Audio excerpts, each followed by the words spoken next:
Afrika Selatan yang membuat aduan kepada Mahkamah Keadilan Antarabangsa telah pun tamat menyampaikan hujahnya yang menuduh Israel mengadakan ataupun dengan sengaja mengadakan genosid terhadap penduduk Gaza. Dan selepas itu hari Jumaat, Israel mempertahankan. Dan biasalah, Israel kata mereka ada hak untuk mempertahankan diri kerana diserang oleh kumpulan HMS pada 7 Oktober lepas. Itu hujah kedua-dua pihak.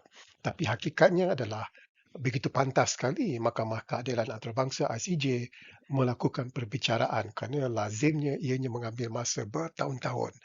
Jadi ini menunjukkan sesuatu yang baik bila Afrika Selatan membuat aduan kepada ICJ. Hakikatnya adalah kita ambil kisah Rohingya.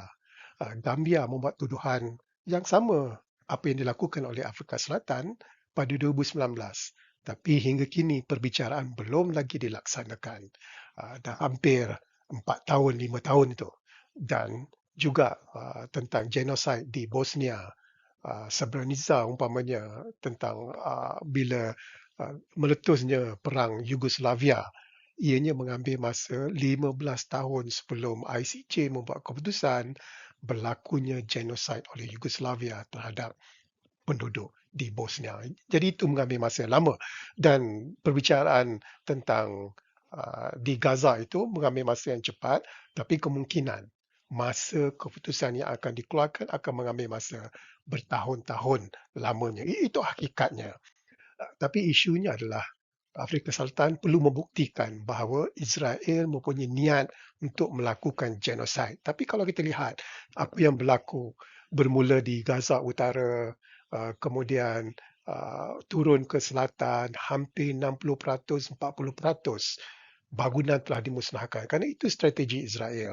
Kononnya mereka katakan kumpulan pejuang HMS ini berselindung dengan penduduk awam. Jadi terpaksa menghancurkan semua bangunan-bangunan awam. Dan kini bukan saja di utara Gaza telah hampir menjadi padan terkukur. Di sebelah selatan pula di Khan Yunis, di El Bala dan juga Rafah sempadan dengan Mesir juga telah dibom sehingga dikatakan 20%, 10% bangunan di sana tidak dapat dikatakan telah musnah.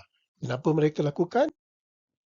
Sebab nak menjadikan Gaza itu uninhabitable, iaitu tidak boleh diduduki sekali. Jadi maksudnya mereka nak halau penduduk Gaza, tak tahulah pergi ke Mesir ke, pergi ke Jordan ke, pergi ke Semenanjung Sinai, tapi itulah hajat mereka. Jadi ini yang dikatakan apa yang sedang dilakukan oleh Afrika Selatan untuk membuktikan melalui strategi ini mereka sebenarnya dikatakan melakukan genosid. Dan daripada utara sampai ke Rafah di selatan, Israel tidak pernah dikatakan berhenti memusnahkan bangunan ataupun secara tersirat untuk menghalau penduduk Gaza keluar daripada Gaza supaya Gaza itu dapat mereka taluki dan dijajah 100%. Itu niat Israel sebenarnya.